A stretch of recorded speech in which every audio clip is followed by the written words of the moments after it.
Salam.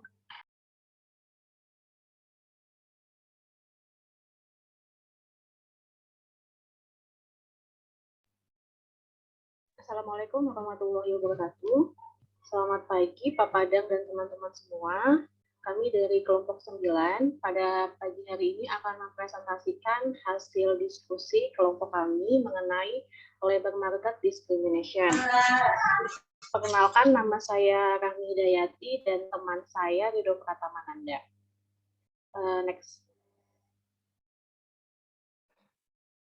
Ini adalah konten dari pembahasan kita pada pagi hari ini. Mohon maaf Dok, itu emang ketutup gitu ya Dok? Wait. Udah. Konten pembahasan kita pada pagi hari ini itu terdiri dari 8 subbab, di mana subbab nomor 1 itu adalah introduction atau pendahuluan tentang labor market discrimination, dan yang terakhir itu konten nomor 8 adalah studi cases dan policy application. Next. Apakah labor market discrimination itu? Manusia cenderung berprasangka terhadap suatu kelompok tertentu dan menjadikannya sebagai dasar untuk menggambarkan karakteristik dan status sosial ekonomi individu yang berasal dari kelompok tersebut. Kalau pada bab human capital dan wage structure, kita sudah belajar bahwa perbedaan upah antar pekerja itu bisa disebabkan karena adanya perbedaan tingkat pendidikan, perbedaan keterampilan atau skill, atau perbedaan jenis pekerjaan. Tetapi pada bab ini kita akan belajar bahwa perbedaan upah dan kesempatan kerja dapat terjadi antara pekerja dengan keterampilan, tingkat pendidikan, dan jenis pekerjaan yang sama karena adanya diskriminasi terhadap ras, gender, atau suku bangsa tertentu. Diskriminasi tersebut merujuk pada perilaku atau kebijakan yang menempatkan seseorang pada posisi yang dirugikan dalam pasar tenaga kerja ataupun di tempat kerja. Labor market discrimination terjadi ketika pelaku dalam pasar tenaga kerja memperhitungkan faktor-faktor seperti gender, ras, suku bangsa, dan sebagainya ke dalam keuntungan dan kerugian yang dia dapatkan dari kegiatan ekonomi. Adanya labor market discrimination nantinya akan berpengaruh terhadap perbedaan upah dan kesempatan kerja yang diterima oleh pekerja antar jenis kelamin, ras, suku bangsa, dan sebagainya. Next. Untuk Indonesia sendiri, diskriminasi tenaga kerja yang banyak dibahas adalah diskriminasi gender pada pasar tenaga kerja di Indonesia. Pada grafik ini bisa kita lihat bahwa dari tahun 1990 sampai dengan tahun 2009, tingkat partisipasi angkatan kerja Indonesia untuk perempuan itu selalu lebih rendah dibandingkan dengan laki-laki. TPAK perempuan Indonesia dari tahun 1990 sampai dengan 2019, angkanya itu cenderung stagnan dan bervariasi pada sekitar 50-55%. Sedangkan laki-laki itu TPAK-nya sudah mencapai 80 sampai 83% dari tahun 1990 sampai dengan 2019. Hal ini menunjukkan bahwa adanya ketimpangan kesempatan kerja antara laki-laki dan perempuan di pasar tenaga kerja Indonesia. Next. Selanjutnya, Dok.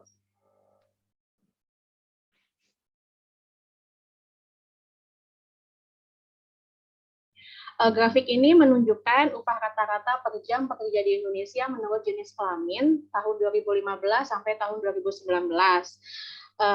Data ini diambil dari data Sakernas tahun 2015 sampai dengan 2019. Berdasarkan grafik ini bisa dilihat bahwa upah rata-rata per jam untuk pekerja perempuan itu selalu lebih rendah dibandingkan pekerja laki-laki. Next.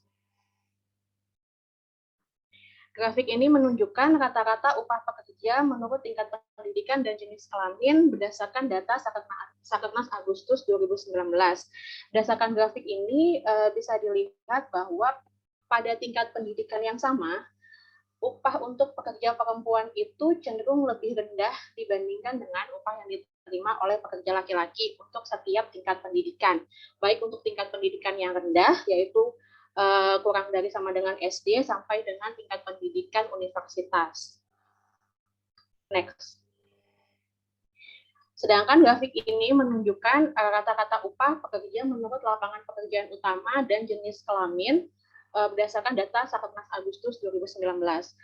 Berdasarkan grafik ini bisa dilihat bahwa pada lapangan pekerjaan utama yang sama, upah pekerja perempuan itu juga lebih rendah dibandingkan dengan upah yang diterima oleh pekerja laki-laki. Akan tetapi, untuk lapangan pekerjaan tertentu seperti real estate, transportasi dan perdagangan, konstruksi dan pengadaan listrik dan gas, upah yang diterima oleh pekerja perempuan itu lebih tinggi dibandingkan upah yang diterima oleh pekerja laki-laki, walaupun perbedaannya tidak begitu jauh. Tingginya upah pekerja perempuan yang terjadi di lapangan pekerjaan tersebut mungkin disebabkan karena suplai tenaga kerja perempuan untuk lapangan pekerjaan tersebut itu cenderung lebih sedikit daripada laki-laki, sedangkan demand untuk pekerja perempuan pada lapangan pekerjaan tersebut itu tetap, sehingga demand yang tetap dan supply yang lebih sedikit itu akan membuat upah yang diterima oleh pekerja perempuan itu meningkat. Next. Kemudian kita akan membahas tentang discrimination coefficient. Gary Becker dalam disertasinya yang berjudul The Economics of Discrimination menjelaskan tentang konsep taste of discrimination. Konsep ini menerjemahkan prejudice atau prasangka yang bersifat laten ke dalam bahasa ekonomi. Jadi Gary Becker itu menyatakan bahwa orang yang berprasangka cenderung memasukkan faktor tertentu seperti ras, gender, dan lainnya ke dalam cost dan benefit yang dia dapatkan dari kegiatan ekonomi. Sehingga koefisien diskriminasi ini bertujuan sebagai kompensasi terhadap disutility yang mereka dapatkan dari adanya prasangka atau prejudice itu. Sebagai contoh, diasumsikan terdapat dua orang pekerja, yaitu pekerja kulit putih dan pekerja kulit hitam, dengan tingkat upah, tingkat pendidikan, dan skill kedua pekerja adalah sama. Apabila perusahaan mempunyai prasangka terhadap pekerja kulit hitam, maka perusahaan akan mendapatkan disability dari mempekerjakan pekerja kulit hitam. Perusahaan merasa seolah-olah upah yang dia bayarkan lebih besar daripada upah yang sebenarnya, yaitu senilai wage dikali 1 tambah D, di mana D adalah koefisien diskriminasi dan bernilai positif. Jadi misalnya contohnya itu ada dua pekerja laki-laki dan perempuan. Ketika perusahaan itu ada prejudice atau diskriminasi terhadap pekerja kulit hitam ini, misalnya dia membayarkan upah pekerja kulit hitam adalah 1 juta, tetapi karena adanya perasaan prasangka atau prejudice itu dia merasa dia itu membayarkan lebih banyak daripada 1 juta. Nah, selisih antara upah yang sebenarnya dengan upah yang seolah-olah dia bayarkan itu telah di-adjust oleh yang namanya koefisien diskriminasi. Tetapi ada beberapa perusahaan yang mempunyai prasangka yang berbeda. Mereka cenderung lebih senang mempekerjakan pekerja kulit hitam. Perilaku ini disebut nepotisme. Karena adanya nepotisme, perusahaan tersebut merasa upah yang dia keluarkan itu lebih rendah dari yang sebenarnya karena dia mendapatkan utility dari mempekerjakan pekerja kulit hitam tersebut.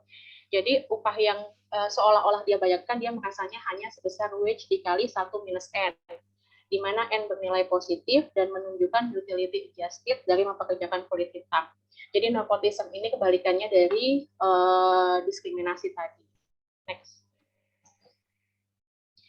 Adanya diskriminasi pada pasar tenaga kerja itu bisa dilakukan oleh pelaku-pelaku yang ada di pasar tenaga kerja, baik itu perusahaan atau employer, sesama pekerja atau employee discrimination, dan juga dilakukan oleh konsumen atau customer discrimination. Employer discrimination dengan asumsi bahwa pekerja kulit hitam dan pekerja kulit putih adalah perfect substitute dalam pasar tenaga kerja. Jadi output perusahaan hanya bergantung pada jumlah tenaga kerja apapun rasnya.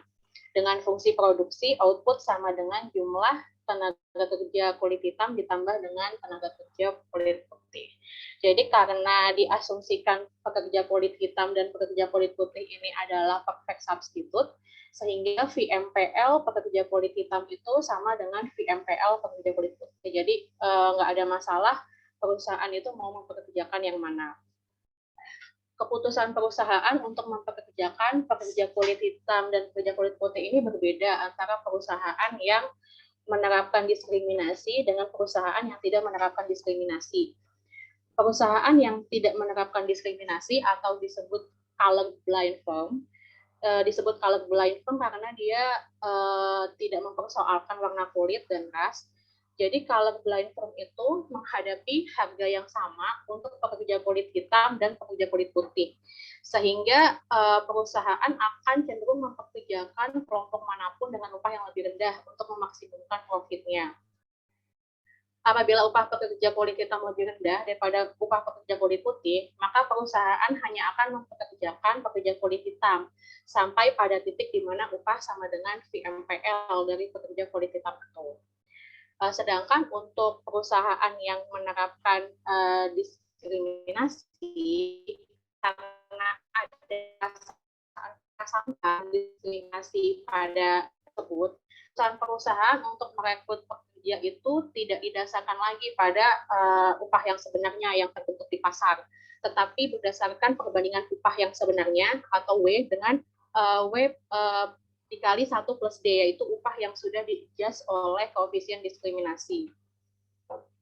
Sehingga perusahaan akan merekrut kelompok pekerja dengan utility adjusted price yang lebih rendah. Jadi keputusannya adalah perusahaan hanya akan merekrut pekerja kulit hitam apabila upah yang telah di-adjusted oleh koefisien diskriminasi itu masih lebih rendah daripada upah pekerja kulit putih.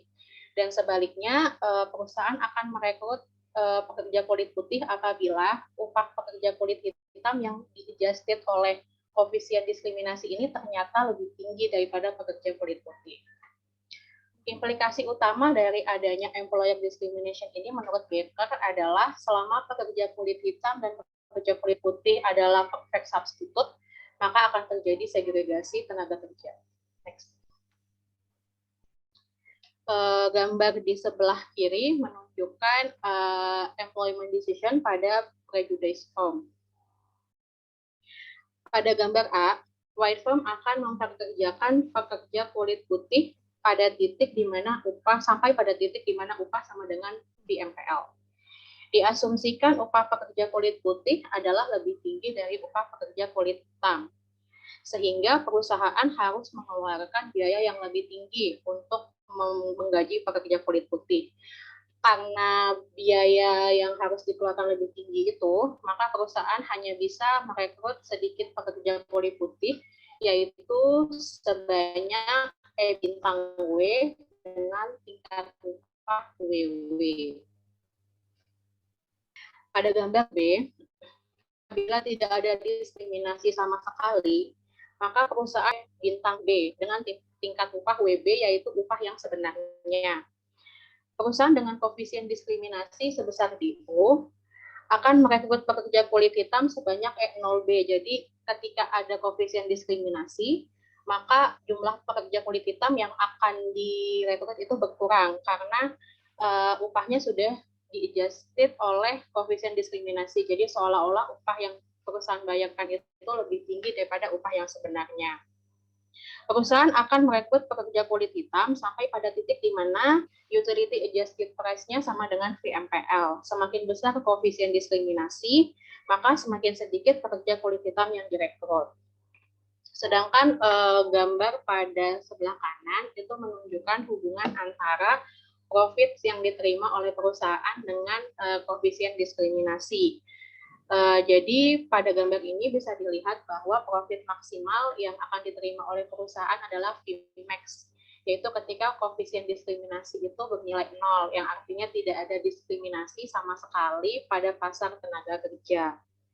Seiring dengan meningkatnya koefisien diskriminasi, maka pekerja kulit hitam yang dipekerjakan oleh perusahaan juga semakin berkurang, dan profit perusahaan juga akan semakin berkurang sampai pada profit PW, yaitu profit yang didapatkan perusahaan apabila semua pekerja yang direkrut adalah pekerja kulit putih. Perusahaan akan kehilangan profitnya melalui dua cara, yaitu entah karena perusahaan merekrut pekerja yang salah atau merekrut jumlah pekerja yang salah.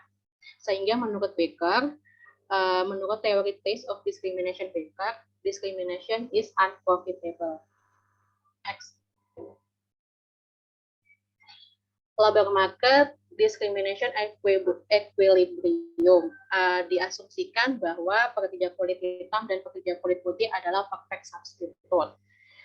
Pada saat diasumsikan pula semua perusahaan melakukan diskriminasi terhadap pekerja kulit hitam dan koefisien diskriminasinya bernilai positif. Jadi pada saat wage ratio WB per WW, WB menunjukkan upah untuk pekerja kulit hitam dan WW menunjukkan upah untuk pekerja kulit putih adalah lebih dari 1, maka tidak ada perusahaan yang bersedia untuk mempekerjakan pekerja kulit hitam. Jadi ini sebenarnya idenya sama kalau waktu di bab yang labor market of risky job yang tentang pekerjaan beresiko itu kita sudah belajar tentang hedonic wage function, di mana pekerja yang risk lover itu cenderung akan match dengan perusahaan yang resikonya tinggi, gitu kan. Nah, untuk labor market discrimination ini juga pekerja kulit hitam nantinya akan cenderung match dengan black firm, dan pekerja kulit putih itu akan match dengan white firm. Jadi pekerja kulit hitam cenderung akan dipekerjakan oleh black firm dan pekerja kulit putih juga akan cenderung dipekerjakan oleh white firm.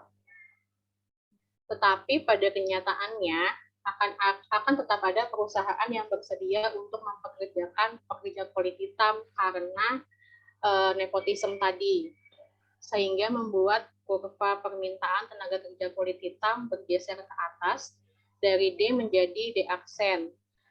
Apabila jumlah tenaga kerja kulit hitam relatif sedikit, maka wage ratio dapat berada di atas 1 dan upah tenaga kerja kulit hitam itu akan naik. Jadi adanya kecenderungan yang pekerja kulit hitam akan direkrut oleh black firm dan kulit putih akan direkrut oleh white firm itu akan menimbulkan impact kelompok minoritas cenderung nantinya akan tinggal mengelompok pada suatu wilayah tertentu. Karena enclave economies atau ekonomi yang berkantong-kantong itu akan memungkinkan mereka untuk terhindar dari dampak buruk diskriminasi pada pasar tenaga kerja yang berada di luar wilayah tempat tinggal.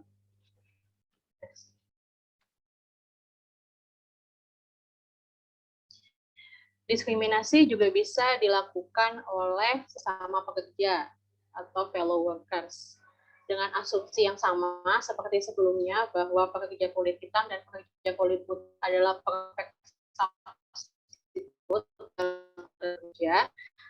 Jadi contohnya itu adalah misalnya ada pekerja kulit putih yang bekerja bersama-sama dengan pekerja kulit hitam. Jadi apabila pekerja kulit putih ini mempunyai diskriminasi terhadap pekerja kulit hitam, jadi pekerja kulit putih yang bekerja dengan pekerja kulit hitam ini akan merasa bahwa upah yang dia terima itu lebih rendah dari upah yang sebenarnya dia terima, yaitu sebesar WW dikali 1 minus D, dengan D adalah koefisien diskriminasi. Employee discrimination tidak akan berpengaruh terhadap profit perusahaan dan perbedaan upah antara dua kelompok pekerja, karena pekerja kulit putih dan pekerja kulit hitam itu diasumsikan perfect substitute tadi, sehingga perusahaan akan membayar upah yang sama untuk kedua kelompok pekerja tersebut dan merekrut kelompok pekerja dengan tingkat upah yang lebih rendah. Tetapi adanya employee discrimination ini akan menyebabkan terjadinya segregasi tenaga kerja, karena pekerja kulit putih akan cenderung memilih bekerja pada perusahaan yang merekrut lebih banyak pekerja kulit putih, demikian pula dengan pekerja kulit hitam. Jadi contohnya itu pekerja kulit putih misalnya ditawarkan 2 pekerjaan yang oleh perusahaan A dan B. Perusahaan A ini itu white firm, sebagian besar pekerjanya adalah pekerja kulit putih, sedangkan perusahaan B adalah black firm. Jadi perusahaan B ini juga mempekerjakan pekerja kulit hitam dan pekerja kulit putih. Dengan tingkat upah yang sama, maka pekerja kulit putih ini akan cenderung memilih untuk bekerja pada perusahaan A, karena dia merasa dia memiliki disability ketika bekerja bersama-sama dengan pekerja kulit hitam. Next. Kemudian adanya diskriminasi dalam pasar tenaga kerja juga bisa disebabkan karena adanya diskriminasi yang dilakukan oleh customer. Apabila customer mempunyai sikap diskriminasi, maka keputusan membeli si customer ini tidak lagi ditentukan oleh actual price atau P, tapi ditentukan oleh utility adjusted price, yaitu P dikali 1 ditambah D, dengan D adalah koefisien diskriminasi. Jadi apabila customer mempunyai sikap diskriminasi, maka seolah-olah harga yang dia bayarkan untuk membeli barang dari kelompok minoritas itu lebih tinggi dari harga yang sebenarnya. Tetapi employer dapat mengurangi efek dari customer discrimination ini dengan mengatur alokasi tenaga kerja, yaitu misalnya menempatkan pekerja-pekerja minoritas itu di bagian yang tidak berinteraksi terlalu banyak dengan customer. Sedangkan untuk bagian yang berinteraksi dengan customer itu mempekerjakan pekerja-pekerja yang sesuai dengan wilayah wilayah perusahaannya itu.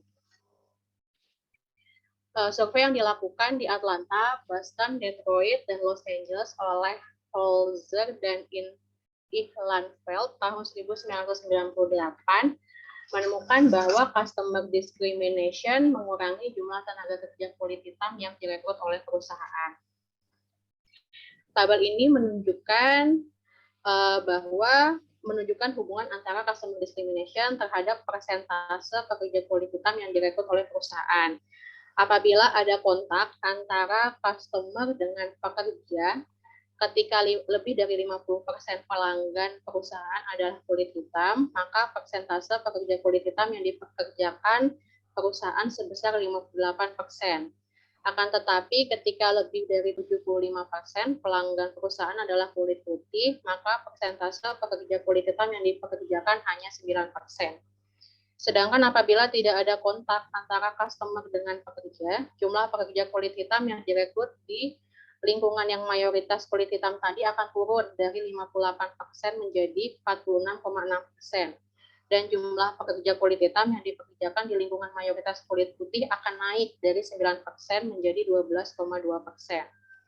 Nilai difference indifference sebesar 14,6% ini menunjukkan bahwa kontak langsung antara pekerja kulit hitam dengan customer kulit putih akan mengurangi peluang perusahaan mempekerjakan pekerja kulit hitam sebesar 14,6%.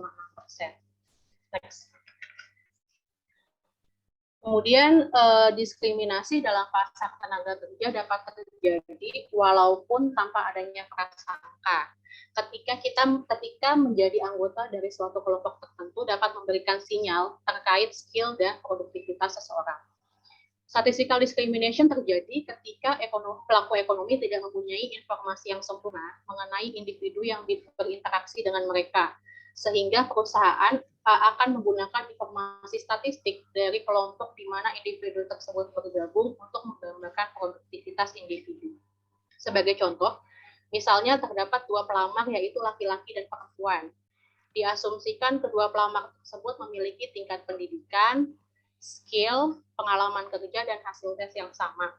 Akan tetapi, karena sulit memprediksi produktivitas kedua pelamar di masa depan, maka perusahaan menggunakan informasi tambahan berupa informasi statistik dari kelompok laki-laki dan kelompok perempuan yang kemudian digunakan untuk mengetahui gambaran produktivitas laki-laki dan perempuan di masa depan. Misalkan berdasarkan informasi statistik itu diketahui bahwa pada umumnya pekerja perempuan akan berhenti bekerja ketika menikah atau mempunyai anak.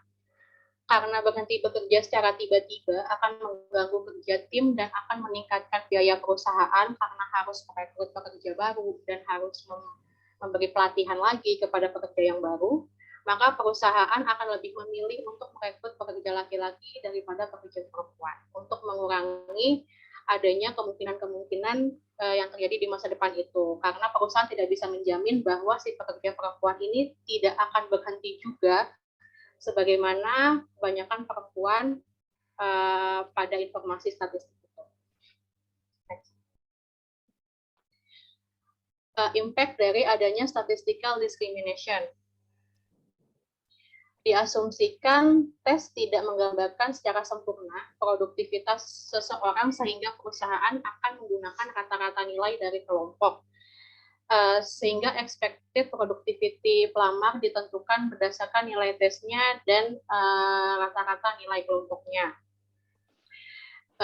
Jadi wage itu sama dengan alpha dikali T ditambah 1 minus alpha dikali T bar.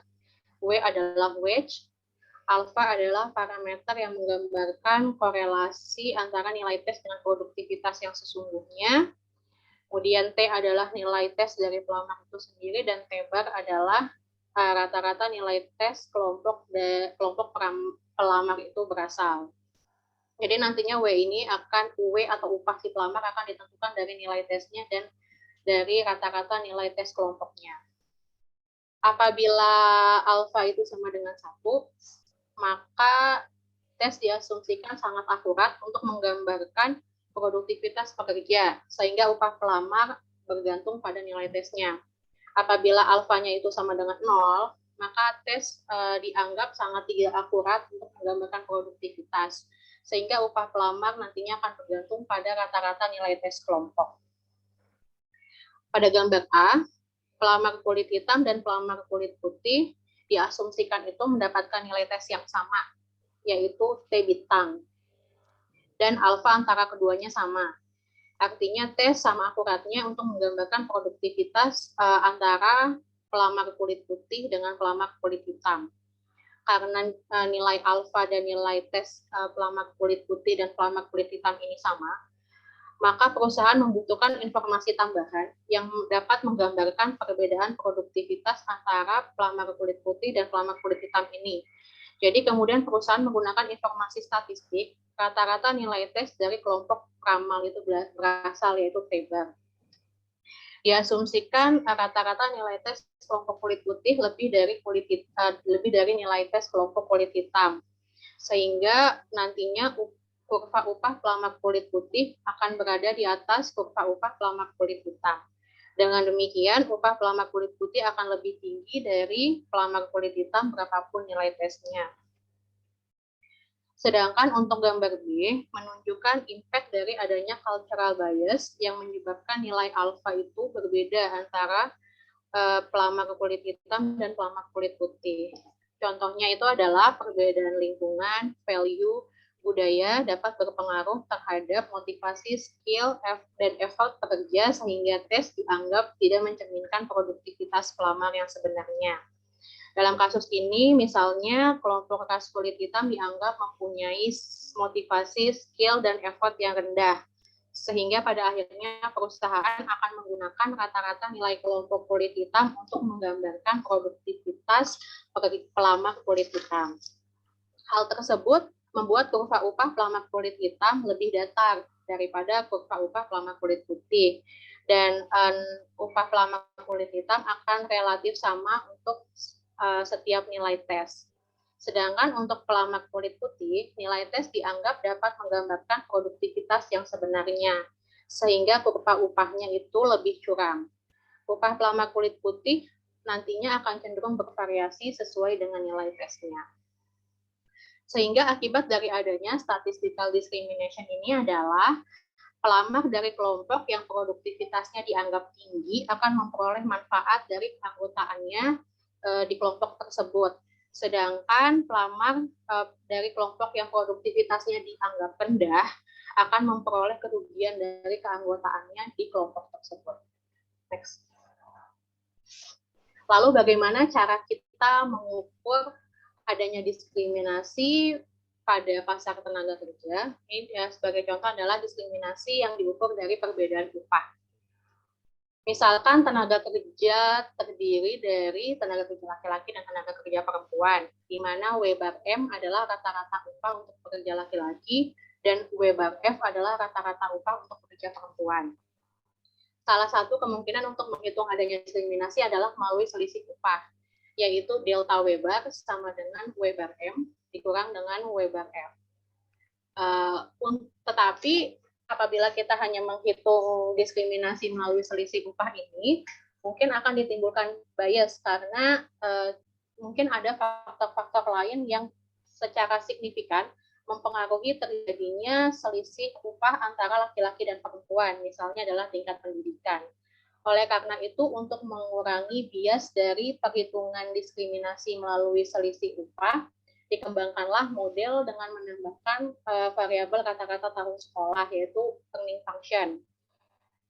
Di mana earning function untuk laki-laki itu WM sama dengan alpha M ditambah beta M dikali SM, dan earning function untuk female adalah WF sama dengan alpha F ditambah beta F dikali SF, di mana W itu menunjukkan upah, alpha menunjukkan intercept, S menunjukkan lamanya tahun sekolah, dan beta menunjukkan peningkatan pendapatan laki-laki atau perempuan apabila terjadi peningkatan 1 tahun pendidikan. Apabila employers menilai tingkat pendidikan perempuan itu sama dengan laki-laki, seharusnya nilai beta F sama dengan beta M. Yang artinya kenaikan upah yang diterima oleh laki-laki apabila terjadi peningkatan 1 tahun pendidikan itu sama dengan kenaikan upah yang akan diterima perempuan. Dan nilai intercept alpha F sama dengan alpha M itu sama apabila tahun pendidikan perempuan dan laki-laki adalah 0 tahun. Jadi apabila perempuan dan laki-laki itu sama-sama tidak bersekolah, seharusnya nilai intercept-nya sama. Sehingga didapatkan model regresi perbedaan upah antara laki-laki dan perempuan adalah sebagai berikut. Delta Weber sama dengan Weber M dikurang Weber F sama dengan alpha M ditambah beta M dikali S M dikurang alpha tambah beta F dikali S bar F. Dengan S bar menunjukkan kata-kata lama sekolah. Akan tetapi, terdapat kelemahan apabila kita hanya menggunakan model regresi perbedaan upah yang ini gitu, delta Weber sama dengan Weber M dikurang Weber F ini gitu. Karena dari persamaan ini kita belum bisa mengetahui bagian mana yang menunjukkan adanya diskriminasi pada perbedaan upah tersebut. Sehingga dikembangkanlah yang namanya Oaxaca decomposition. Next. Oaxaca decomposition itu menguraikan perbedaan upah antara laki-laki dan perempuan ke dalam 2 bagian, yaitu perbedaan upah yang disebabkan karena adanya diskriminasi dan perbedaan upah yang disebabkan karena adanya perbedaan tingkat pendidikan dan lain-lainnya. Nah, sebenarnya untuk persamaan Oaxaca decomposition ini, yang delta Weber sama dengan alpha M dikurang alpha F DLL ini itu sebenarnya sama dengan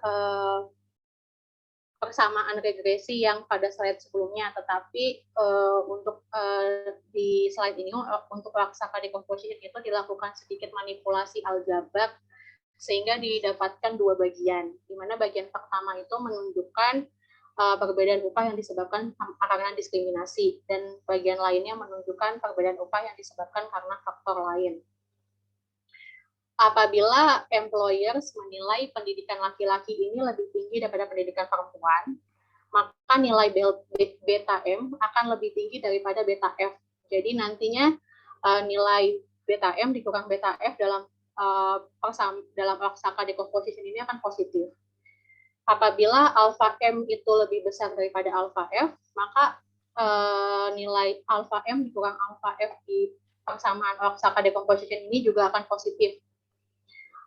Sehingga apabila alpha M lebih besar daripada alpha F, maka employers akan membayar pekerja laki-laki lebih tinggi daripada pekerja perempuan pada semua tingkat pendidikan, karena intercept-nya laki-laki ini lebih tinggi daripada perempuan, dan ini akan menunjukkan adanya diskriminasi antara pekerja laki-laki dengan pekerja perempuan. Gambar ini menunjukkan adanya diskriminasi ya pada pembayaran upah antara laki-laki dengan perempuan, di mana pada gambar ini kita bisa lihat bahwa intercept antara upah laki-laki dengan upah perempuan ini berbeda, di mana intercept untuk perempuan yaitu alpha F. Jadi karena perbedaan intercept ini, walaupun laki-laki dan perempuan ini sama-sama tidak bersekolah, maka upah laki-laki itu akan tetap lebih tinggi daripada upah perempuan. Dan karena intercept laki-laki ini lebih tinggi daripada intercept perempuan, maka untuk setiap jenjang pendidikan, upah pekerja laki-laki akan lebih tinggi daripada upah pekerja perempuan. Pada gambar ini juga diasumsikan bahwa kata-kata lama sekolah laki-laki itu lebih besar daripada kata-kata lama sekolah untuk perempuan. Jadi di sini kita lihat bahwa kata-kata lama sekolah laki-laki itu S/M, sedangkan kata-kata lama sekolah perempuan itu S/F, sehingga upahnya laki-laki tentunya itu lebih tinggi daripada perempuan, yaitu untuk laki-laki dengan tingkat pendidikan S/M upahnya adalah W/M, sedangkan upah untuk perempuan dengan pendidikan S/F adalah W/F. Apabila tidak ada diskriminasi, seharusnya upah perempuan dengan pendidikan S/F ini adalah W/F. Jadi selisih antara W/F dengan W/F ini menunjukkan adanya diskriminasi antara laki-laki dan perempuan. Selisih nilai antara W/M dengan W/F menunjukkan selisih upah yang disebabkan karena adanya perbedaan pendidikan antara laki-laki dan perempuan, di mana pendidikan laki-laki ini lebih tinggi daripada pendidikan perempuan. Akan tetapi ada kelemahan juga ya dalam perhitungan Oaxaca decomposition ini yang kita harus berhati-hati juga, karena selisih upah di W/F ini dengan W/F yang menunjukkan diskriminasi ini mungkin juga itu tidak hanya disebabkan karena adanya diskriminasi gitu, mungkin juga ini itu disebabkan karena ada faktor-faktor lain yang tidak dapat diobservasi atau unobserved heterogeneity seperti skill, effort, motivasi, dan variabel lainnya yang sebenarnya itu sangat berpengaruh terhadap perbedaan upah, tetapi karena tidak dapat diobservasi, jadi tidak bisa dimasukkan ke dalam persamaan regresi.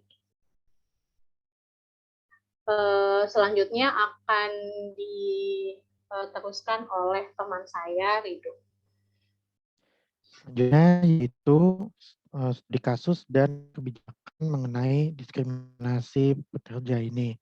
Yang pertama, gender discrimination di pasar tenaga kerja Indonesia. Schener dan Das pada tahun 2016 menggunakan Tasakernas tahun 1990 sampai 2011 menemukan bahwa terdapat unexplained portion pada gender wage gap di Indonesia.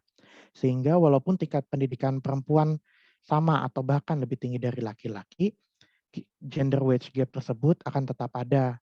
Unexplained portion tersebut menjelaskan ada diskriminasi gender pada pasar tenaga kerja di Indonesia. Rubin pada tahun 2020 menggunakan data IFLS gelombang kelima juga menemukan bahwa bahkan setelah dikontrol terhadap usia, status pekerjaan, baik yang part-time ataupun yang full-time, status pernikahan, tingkat pendidikan, klasifikasi tempat tinggal, dan sektor lapangan pekerjaan, upah pekerja perempuan di Indonesia masih 39% lebih rendah dibandingkan laki-laki. Selanjutnya itu diskriminasi terhadap disabilitas. Menurut Sosiana tahun 2019, dalam pemenuhan hak penyandang disabilitas dalam mendapatkan pekerjaan di BUMN, menemukan dari penelitian yang dilakukan pada 4 BUMN yang ada di Aceh, yaitu PT Angkasa Pura II, PT PLN, Kimia Farma, dan BRI Wilayah Aceh. Dari keempat BUMN tersebut, ternyata PT Angkasa Pura, PLN, dan Kimia Farma belum ada penyandang disabilitas yang bekerja pada perusahaan-perusahaan tersebut. Hanya pada PT BRI Wilayah Aceh yang sudah mempekerjakan 3 penyandang disabilitas fisik, walaupun sebagai tenaga kerja kontrak, bukan tenaga kerja tetap. Fakta tersebut menunjukkan bahwa pemenuhan hak penyandang disabilitas untuk bekerja pada BUMN di Aceh belum terlaksana. Penyandang disabilitas masih mengalami tantangan untuk bekerja pada BUMN. Di antaranya terdapat diskriminasi dalam berbagai aspek di dunia kerja, seperti terbatasnya kesempatan kerja karena hanya jenis pekerjaan atau jabatan tertentu bagi disabilitas. Kesenjangan antara kompetensi dengan persyaratan kerja yang ditentukan oleh pemberi kerja. Terbatasnya informasi yang tersedia di pasar kerja, kurangnya pendidikan dan pelatihan, lingkungan kerja yang sulit diakses karena kurangnya fasilitas pendukung seperti tidak semua gedung dilengkapi dengan lift, dan adanya pandangan negatif dan kurangnya kepercayaan masyarakat terhadap kemampuan mereka. Adapun peluang penyandang disabilitas untuk bekerja pada BUMN ditinjau dari sisi regulasi sudah sangat baik, yaitu dengan lahirnya Undang-Undang Penyandang Disabilitas.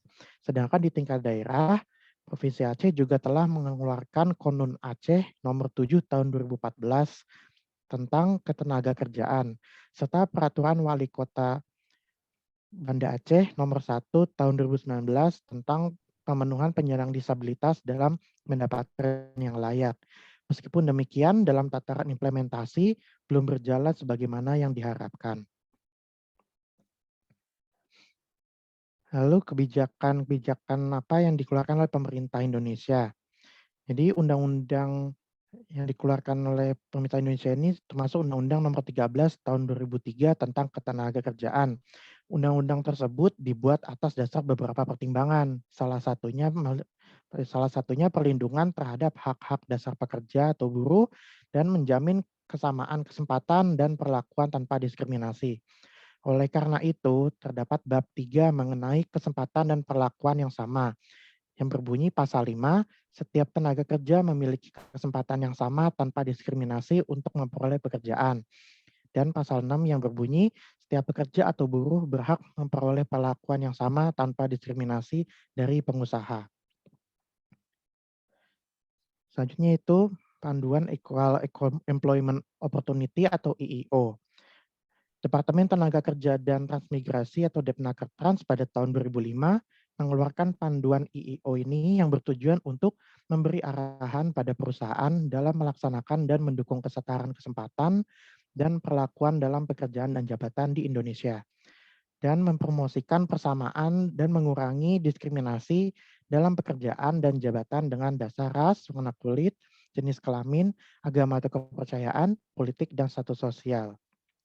EEO tidak hanya melindungi hak pekerja atau buruh saja, tapi juga bermanfaat bagi pengusaha dengan memberikan kontribusi terhadap lingkungan kerja yang lebih harmonis.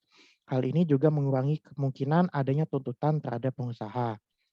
EEO merupakan faktor penting dalam pencapaian tujuan perusahaan yang berkelanjutan karena dapat membantu peningkatan produktivitas, peningkatan keterampilan seluruh pekerja buruh tanpa memperhitungkan laki-laki ataupun perempuan.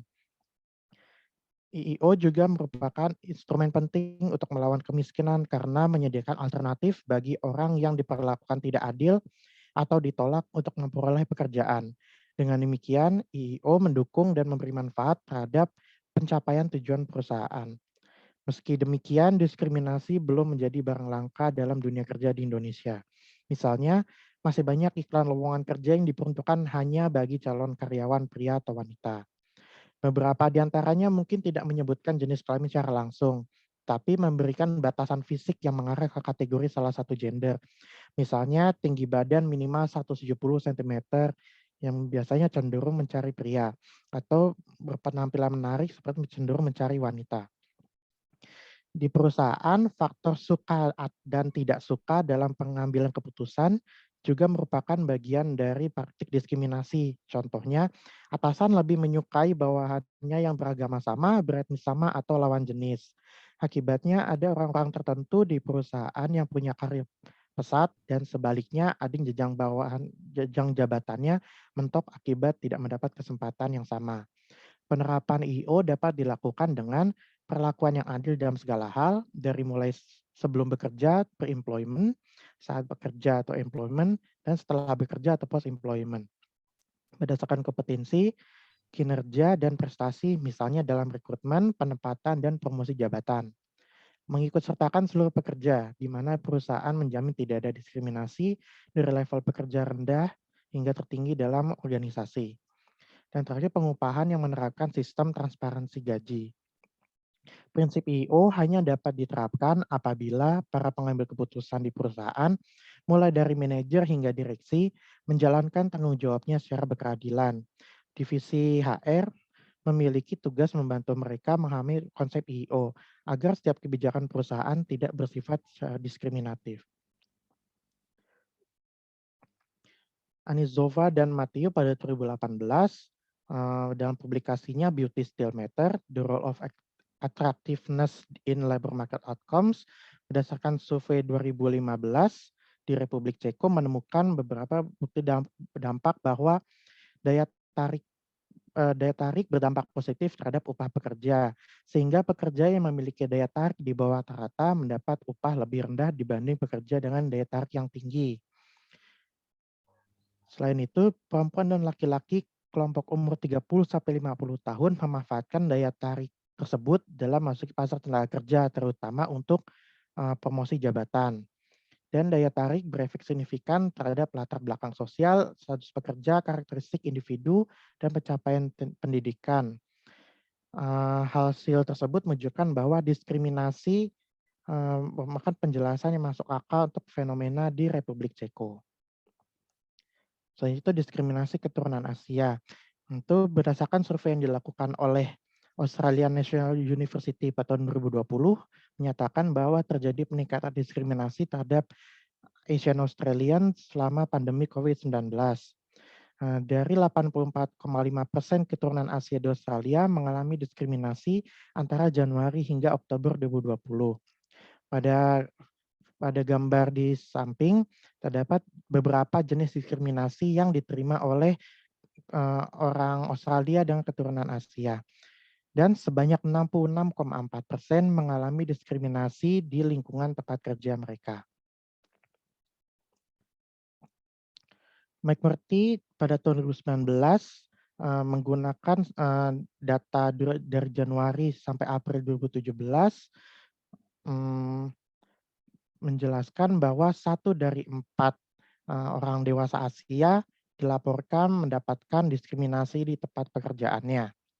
Dalam tabel 2, terdapat perbandingan diskriminasi di lingkungan kerja seperti pertimbangan untuk mendapatkan promosi dan ketika melamar pekerjaan. Sebanyak 25% keturunan Asia mengalami diskriminasi ketika dalam pertimbangan untuk memperoleh promosi jabatan, sedangkan ras kulit putih hanya 13%. Menurut subkelompoknya, orang keturunan Asia Timur sebanyak 24%, Asia Selatan 34%, dan Asia Tenggara 13%. Sedangkan diskriminasi ketika melamar pekerjaan dialami sekitar 27% keturunan Asia dengan proporsi 27% dari Asia Timur, 34% dari Asia Selatan, dan 13% dari Asia Tenggara. Sedangkan ras kulit putih hanya sekitar 19% yang mengalami diskriminasi. Selanjutnya pada tabel ketiga, terdapat kecenderungan perempuan mendapat diskriminasi pertimbangan untuk mendapat promosi 1,31 kali lebih tinggi dibandingkan laki-laki. Dan kecenderungan perempuan mendapat diskriminasi ketika melamar pekerjaan 1,56 kali lebih tinggi dibandingkan laki-laki. Sedangkan menurut subkelompok, ras Asia Selatan cenderung 1,26 kali lebih besar mendapatkan diskriminasi dalam pertimbangan untuk mendapatkan promosi dibandingkan ras Asia Timur. Kemudian juga kecenderungan diskriminasi ketika melamar pekerjaan 1,39 kali lebih tinggi dibandingkan ras Asia Timur. Kesimpulan dan saran. Kesimpulannya adalah perbedaan upah antar pekerja dapat terjadi walaupun pekerja mempunyai tingkat pendidikan, skill atau keahlian, atau jenis pekerjaan yang sama karena adanya diskriminasi terhadap ras, gender, atau suku bangsa tertentu. Diskriminasi pada pasar tenaga kerja dapat terjadi dalam berbagai bentuk seperti struktur upah, kesempatan kerja, cara penerimaan karyawan, kondisi dan lingkungan kerja yang diskriminatif, dan strategi kenaikan jabatan yang bersifat diskriminatif pula. Diskriminasi pada pasar tenaga kerja menyebabkan terjadinya segregasi tenaga kerja, di mana kelompok minoritas cenderung akan tinggal mengelompok pada suatu wilayah tertentu. Karena enklave ekonomis atau ekonomi yang berkantong-kantong dianggap dapat mengurangi kemungkinan pekerja mengalami diskriminasi di pasar tenaga kerja. Diskriminasi pada pekerja dapat menimbulkan kerugian baik bagi pekerja, perusahaan, maupun perekonomian suatu negara. Saran dari kelompok kami adalah meningkatkan kebijakan pemerintah yang responsif gender untuk memberikan kesempatan yang sama antara laki-laki dan perempuan dalam pasar tenaga kerja seperti pemberian cuti rekan untuk ayah dan ibu. Mendorong komunitas sekitar dan perusahaan untuk membangun iklim kesetaraan terhadap akses ke pekerjaan, seperti meningkatkan kuantitas dan kualitas tempat penitipan anak, meningkatkan infrastruktur untuk penyandang disabilitas, penyediaan tempat ibadah seperti musala atau gereja di tempat kerja. Yang terakhir, meningkatkan pengawasan pemerintah terhadap pelaksanaan pasal 5 dan 6 Undang-Undang Nomor 13 Tahun 2003 tentang Ketenagakerjaan. Sekian presentasi dari kelompok kami, kurang lebihnya mohon maaf. Assalamualaikum warahmatullahi wabarakatuh.